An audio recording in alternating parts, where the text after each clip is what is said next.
Alright guys, a quick one. Here, I'll detail how to disable calls on Messenger. So if you want to stop receiving phone calls, video calls from Facebook Messenger, then here's a video for you. So if at the end of this you found this offer informative, please don't forget to like and then subscribe. Now to disable call on Messenger, all you need to do is go ahead and open the Messenger application. This could be on Android or could be on iPhone.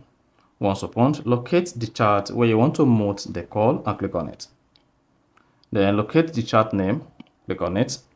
Once you click on the chat name, scroll down. And then locate and click on notifications and sounds. Then you should see calls. Then go ahead and turn this on to mute notifications for calls. So whenever this particular user called you on Facebook Messenger, the call to be muted and then you're good. So since there is no direct way to mute incoming calls notifications on Messenger, this is probably the best way you want to utilize. So if you found this offer informative, please don't forget to like and then subscribe.